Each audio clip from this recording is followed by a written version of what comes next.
Hi, I'm Maggie Lakowski from Maggie Moon Tarot, and here are the vibes for the week. Happy Halloween, Samhain, the night before the new year. The days are getting shorter with less sunlight, and I remember the saying, spring forward and fall back. And here in the U.S., we turn our clocks back 1 hour, and we'll be catching up with our neighbors across the pond as they changed their clocks last week. And then in astrology, Sunday evening, Mercury is on the move, switching from Libra to Scorpio. So we may experience in the next 3 weeks deep conversations. And with Scorpio, it can also be the detective, so much can be revealed. Then on Monday, we experience the last Venus and Mars conjunction for the year. And Venus enjoys time spent with her lover Mars, and it takes place in Virgo, an earth sign. Previously, Mars conjuncted and Venus conjuncted when they were in fiery Leo. So now the earth and water signs get to have their turn. So plan something special for yourself or with a partner, because this is an especially sweet aspect. Put out flowers, have a massage, splurge a bit on something special for yourself that makes you feel sparkly and beautiful, or a special dinner, since Virgo pays attention to details.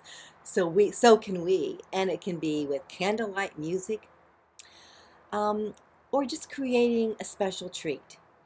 And just that one extra special touch can make it magical. And for this week's reading, I'm reading with the Visionary deck, the Chrysalis Tarot, paintings by Holly Sierra and written by Tony Brooks, published by US Games, Inc.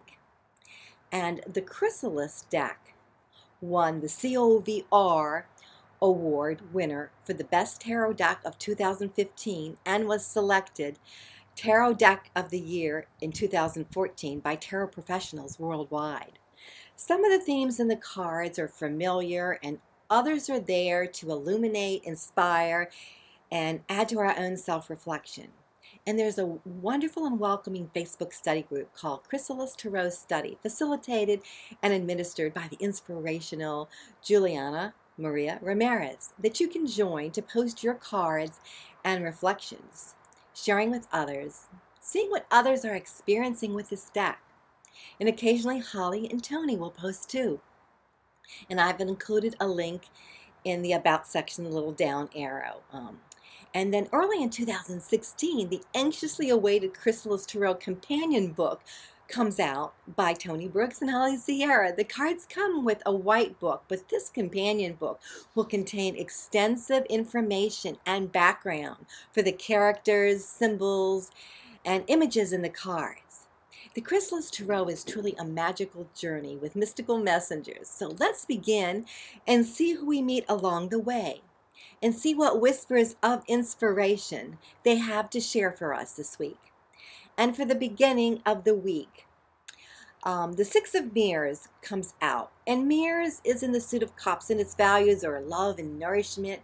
And the key word for this card are memories.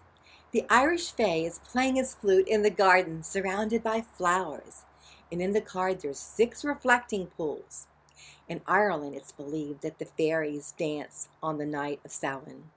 And in Mexico, they celebrate all week El Dios de los Muertos, the dead, where families come together in community celebrating their ancestors in festivals, sweep the graves, and give offerings to the dead. And they believe the dead come to visit us at this time. It's a celebration of life itself. And in the Chrysalis Companion book, it mentions that these 6 pools reflect memories from a different time period, for better or worse, that can affect our present and future. The Fae is playing his flute to provide that bit of enchantment as we look into each one of these pools, our memories, the sweet and the bitter, along with receiving messages from those long past. There are lessons and gifts in each one of the pools to assist us. We can always access these memories that nourish our soul. And then when we awaken to the land of the present, that's where we take these with us in our hearts, as the past is part of our own unique tapestry. And this card reminds me of the beginning of a poem by Elizabeth Akers Allen. And it goes backwards, turn backward, oh time in your flight, make me a child again just for tonight. And then midweek, the mime, the page of spirals, or traditionally wands, a card from the truth, or court cards comes out. And her attributes are incisive and magical, and her role as a messenger here. And as mentioned in the book, this mime comes to soothe our psyche. The mime can help us with memories that we have repressed or have been fractured. She's sitting with the ram, and she can batter free our memories and bring us back to mindfulness. This mime is our own counselor of sorts, and certainly does not dress in traditional garb, but with whimsical attire, and takes a playful approach, assisting us through listening and compassion, while reconciling our memories.